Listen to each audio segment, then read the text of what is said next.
Ya teman-teman, akhirnya turun salju juga di Swiss, di Basel maksudnya. Ini hari pertama kota ini turun salju. Dan kita ini di bulan November ya, November akhir. Ya suhunya ini 2 derajat teman-teman. Tapi ini yang cukup menyebalkan teman-teman. Kenapa? Karena suhu seperti ini itu membuat jalanan jadi becek ya. Jadi ini mungkin salah satu cuaca yang paling orang sini nggak sukain ya. Antara turun salju dan enggak gitu loh.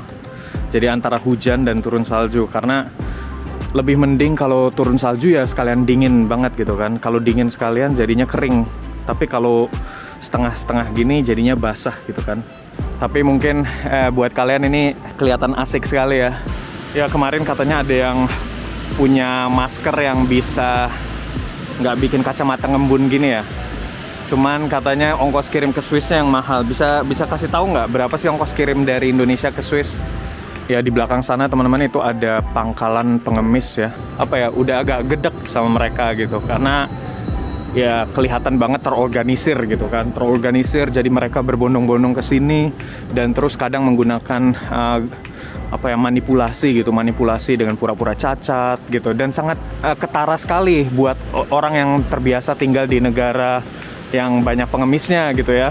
2 menit lagi keretaku datang. Jadi kalau suhunya seperti ini juga mau naik sepeda juga males teman-teman ya, karena suka bahaya gitu.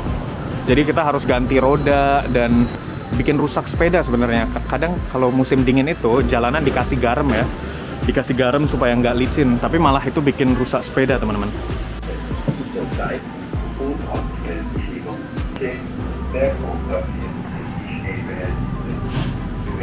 Gimana ini, kayak film-film perang ya cuacanya, tapi nggak seasik yang dibayangkan loh teman-teman, beneran.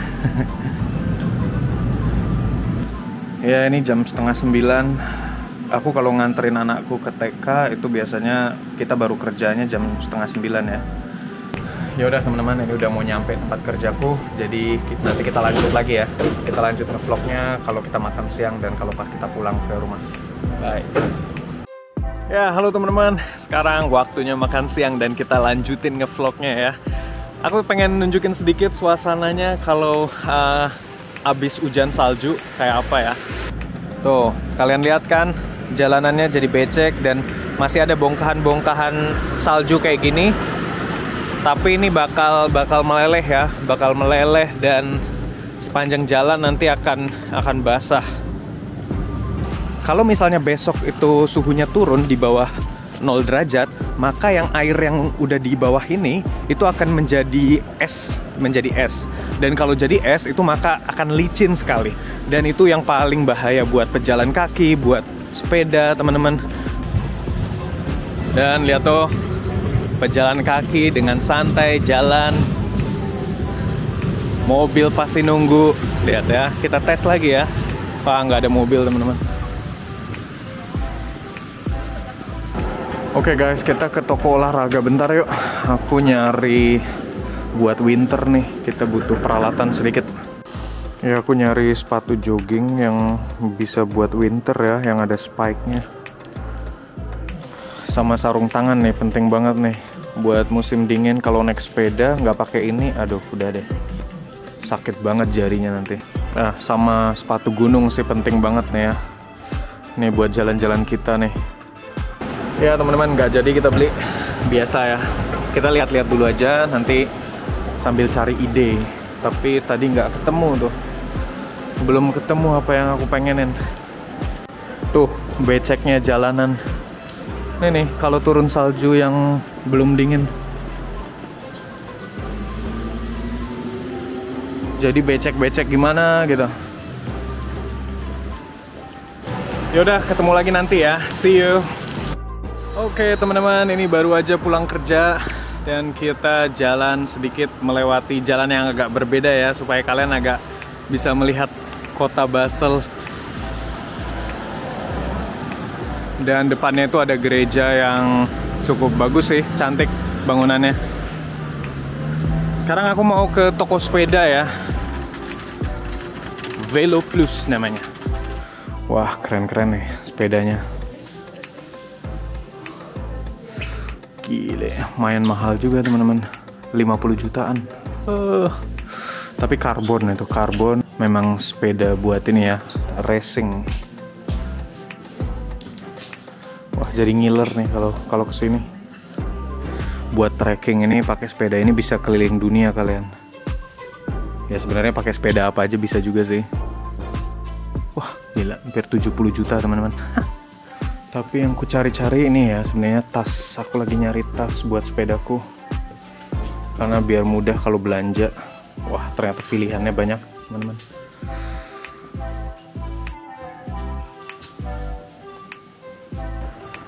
Ternyata pilihannya banyak ya.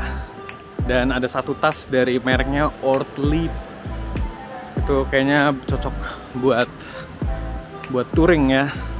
Tapi bukan buat winter sih, kita mau touringnya ntar deh tahun depan kalau udah nggak banyak salju lagi ya. Ini aku mau ngajak kalian mampir ke toko Indonesia sebentar, ke tempatnya Mbak Lina ya. Ya, sekarang kita ada di depan sinagog. Ini sinagoge, gimana sih bilangnya bahasa Indonesianya? Ini rumah ibadahnya orang Yahudi ya. Dan bentuknya tuh mirip masjid teman-teman. Oh ya, sebelum kita lanjut ke temanya, kita mungkin bacain pertanyaan kalian sebentar ya. Tuh orang yang nganterin pos teman-teman. Modern ya, jadi nganterin surat aja pakai kendaraan begitu. Dari Alvin Ma'arif, di Swiss toleransi antar umat beragama gimana Mas Syarif? Kalau menurutku toleransi beragamanya cukup bagus di sini ya. Jadi selama aku di sini belum pernah ngalamin sesuatu yang aneh-aneh dan orang juga sangat respect dengan semua agama. Jarang sekali aku dengar konflik antar agama dan toleransinya sangat bagus ya. Itu pengalamanku pribadi. Jadi tapi mungkin orang lain punya pengalaman yang berbeda ya masalah ini karena ya masing-masing ngalamin hidup masing-masing dan punya opini masing-masing. Bang, usianya berapa sih? Suka banget lihat abang berbicara, menarik. Usiaku udah 30 lebih ya, 33 sekarang. Jadi udah kepala 3, udah lumayan ya. Tapi aku masih ngerasa muda sih, nggak tahu kenapa, karena mainnya sama anak muda terus. Maksudnya orang yang lebih muda, bukan anak. Simon kan masih di bawah 30, terus teman-temanku juga dulu waktu di Berlin rata-rata di bawah 30 ya. Jadi tua atau muda itu cuman di kepala kita aja sih teman-teman. Kalau mental kita tua ya jadinya ke bawah tua. Tapi kalau muda ya ke bawah muda ya. Ini kita lagi di daerah perumahan yang tadi aku bilang bagus banget ya rumahnya ya. Rumah-rumahnya. Dan ini nama jalannya Eulerstraße. Dulu Leonhard Euler itu pernah tinggal di sini ya. Dan ini salah satu orang yang cukup penting di dunia matematika. Tuh di daerah permukiman tiba-tiba ada air mancur yang kayak begini. Kan cantik kan? Terus ada tempat duduk-duduknya. Dan bersih, nyaman. Nggak ada yang rese. Emang enak sih kalau kita saling bahu-membahu membuat lingkungan kita itu nyaman. Maaf nih Mas Syarif, pertanyaan saya agak nyeleneh. Apakah di negara-negara Eropa masih bisa menemukan gadis perawan? Nanda Arif. Ya aku pernah bikin video tentang ini ya. Coba kalian scroll aja yang salah satu videoku yang penontonnya paling banyak. Jadi memang tema ini kayaknya orang Indonesia sangat tertarik sekali ya. Jawaban singkatnya pasti bisa ya kalau nyari ya. Pasti ada orang yang punya pikiran berbeda gitu. Setauku ada kelompok-kelompok agama tertentu seperti Mormon, terusnya Zeugen Jehovah's itu. Namanya apa sih bahasa Indonesianya ya? Witness of Jehovah's itu loh. Itu kayaknya mereka nggak boleh having sex sebelum menikah juga ya. Jadi ada yang perawan sebenarnya. Cuman kalau kalian nanyanya mungkin orang Eropa biasanya itu memang mereka rata-rata umur 15 gitu udah nyobain yang macem-macem gitu. Jadi ya sebenarnya mirip-mirip di Indonesia sih. Aku waktu pulang ke Indonesia tuh banyak ngeliat juga, maksudnya ngalamin juga yang dunia-dunia yang seperti itu. Jadi sama aja sebenarnya. Cuman kalau di sini lebih terbuka aja. lebih terbuka, orang nggak sembunyi-sembunyi untuk hal itu ya. Dan nggak perlu minta maaf kalau nanya kayak gitu ke aku, karena aku nyantai orangnya kalau untuk urusan seperti ini ya. Oke teman-teman, sebelum kita lanjut ke toko Indonesia, kita ngobrol-ngobrol dulu di sini tentang topik yang udah mau kita bahas ya. Jadi apa yang belum ku bahas, aku udah punya banyak video tentang gimana aku ke Jerman. Sebenarnya salah satunya melalui program au pair ya. Dan au pair itu dulu mudah masuknya, tapi aku denger-dengar sekarang susah. Jadi, tapi jangan pantang menyerah ya. Cuman karena orang bilang susah bukan berarti kalian nggak bisa gitu. Tetap coba aja. Barangkali kalian tetap punya keberuntungan untuk bisa ikut program au pair ya.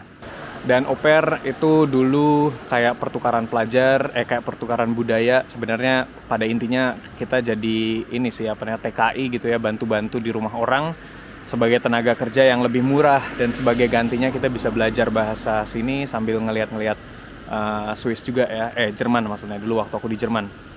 Setelah itu aku lanjut kuliah, dan sebenarnya keputusan ngambil kuliahnya itu hanya karena kita merasa mampu bahasa Jerman kita ya. Setelah kita kursus di Jerman totalnya satu tahun 8 bulan, aku ngerasa confident untuk bisa kuliah di sini, dan aku mutusin untuk ikut tes dan melamar. Akhirnya keterima gitu. Kendala satu-satunya dulu itu adalah biaya. Orang tua aku nggak sanggup biayain aku untuk kuliah di sini, makanya aku waktu itu nekat minjem uang dari orang tua asuhku. Dan kalau kita nggak bertanya, kita nggak tahu jawabannya. Makanya selalu bertanya gitu. Usahakan bertanya seandainya kalian pengen tahu mau pinjem uang ke orang lain gitu kan. Coba aja gitu. Siapa tahu mereka mau minjemin. Dan waktu itu kebetulan orang tua asuh saya mau minjemin saya ya. Dan karena mungkin ngelihat kegigihan saya, dia nggak hanya minjemin tapi bahkan ngasih pada akhirnya. Setelah saya kuliah, terus saya mau bayar utang, terus dia bilang udah nggak usah dibayar. Jadi banyak juga faktor keberuntungan. Nah pertanyaannya, apakah saya bisa kuliah itu melalui agensi atau bayar sendiri ya? Saya dulu nggak sanggup untuk bayar agensi. Jadi saya semuanya serba sendiri ya. Saya urus sendiri, saya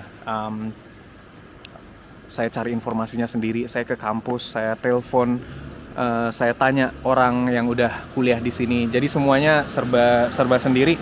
Kenapa? Karena aksesnya mudah, karena saya udah tinggal di Jerman ya. Bisa langsung nanya gitu ke kampusnya langsung. Dan pengalaman saya itu ternyata bisa dibilang membuat saya paham bahwa untuk kuliah di luar negeri itu sebenarnya mudah ya. Entah kenapa banyak orang mikir kuliah di luar negeri itu susah, biayanya mahal dan segala macam. Tapi kalau saya pikir-pikir lagi, saya hitung-hitung lagi, biaya kuliah di Indonesia itu jauh lebih mahal daripada di sini ya, di Eropa. Makanya entah kenapa, mungkin karena jarak yang jauh, terusnya cari informasinya lebih susah. Jadi orang mikirnya mahal dan complicated gitu ya, dan akhirnya orang lebih memilih ikut agensi. Dan kalau kalian ikut agensi itu kalian bayar mahal ya, bayar mahal. Ngurus sekolah di sini itu nggak sesusah yang dibayangkan. Semua informasinya itu udah ada teman-teman di website kampus, dan sebenarnya kalian bisa telusuri gitu. Kalau kalian masuk ke sini nanti ada informasi di sana, tinggal kalian cocokin. Dan harus kalian coba, nggak terus kalian lihat oh susah, complicated, terus kalian nggak coba gitu kan. Dan aku merasa waktu itu banyak orang yang banyak mengambil keuntungan dari jasa agensi ini ya. Dan harganya dulu waktu zamanku itu agensi kuliah di Eropa itu mahal sekali ya. Sebenarnya nggak banyak detail yang bisa diceritain ya. Aku nyoba terus kuliah, terusnya selesai kuliah akhirnya ke Swiss kayak yang udah aku ceritain kemarin gitu. Detailnya apa? Ada tesnya nggak? Tesnya ya cuman itu aja, bahasa tadi ya, bahasa sama penyetaraan level. Jadi kalau kalian SMA di Indonesia itu kan nggak setara dengan SMA di Eropa, jadinya kita ada kayak kursus buat penyetaraan level, student college namanya, dan itu 1 tahun, dan kita belajar semua yang anak-anak sini pelajari. Susah apa enggak begitu susah, karena menurutku sekolah di Indonesia tuh udah levelnya nggak main-main ya sebenarnya. Jadi kalau buat orang Indonesia penyetaraan level ini nggak susah, apalagi buat matematika itu sangat sangat mudah sih sebenarnya. Jadi nggak perlu takut kalian. Jangan pernah mikir bahwa wah kuliah di Eropa itu wow banget, ininya susahnya dan sangat spesial sehingga kalian harus gimana gitu. Enggak, karena sebenarnya level di Indonesia tuh udah lumayan bagus juga ya dan nggak kalah gitu.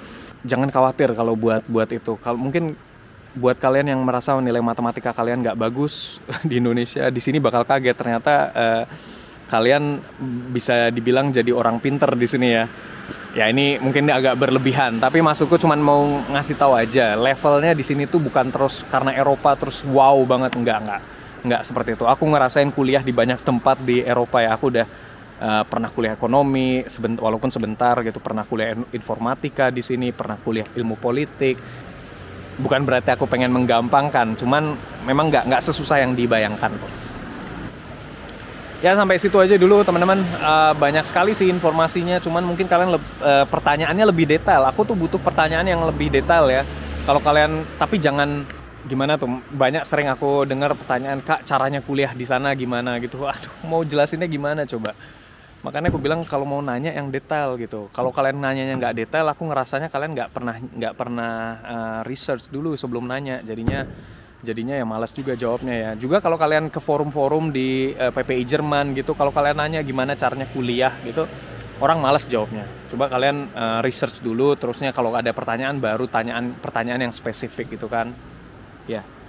Yaudah itu dulu aja deh kayaknya.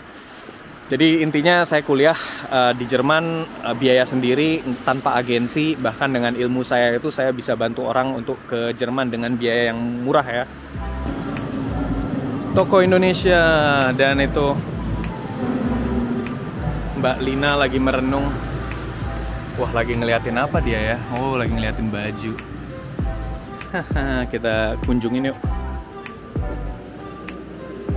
Iya, tuh teman-teman, nih toko Indonesia dengan barang-barang yang baru datang.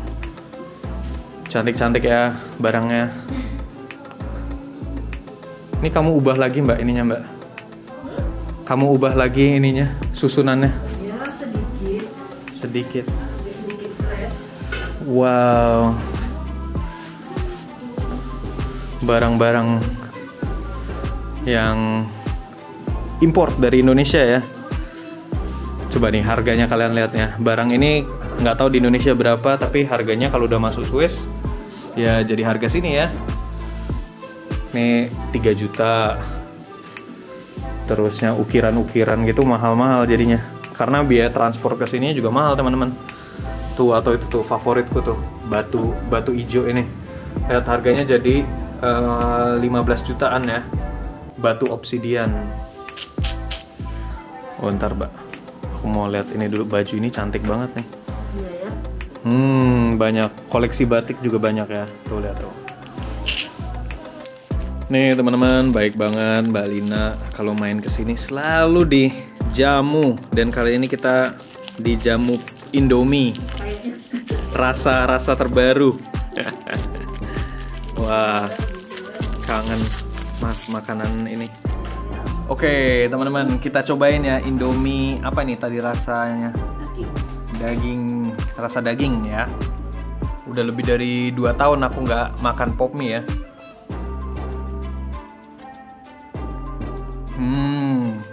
Rasanya khas banget ya pop mie itu ya. Enak nih, harusnya pakai cabai rawit nih, enak nih. Yaudah teman-teman, aku pamit dulu ya. Ini udah aku mau makan dulu, dan tadi kita udah ngobrol-ngobrolnya udah banyak kan. Jadi kalau kalian ada pertanyaan tulis seperti biasa. Dan sehat selalu, sampai jumpa besok ya. Jangan lupa share, subscribe, like biar channel ini semakin dipromosikan sama YouTube ya.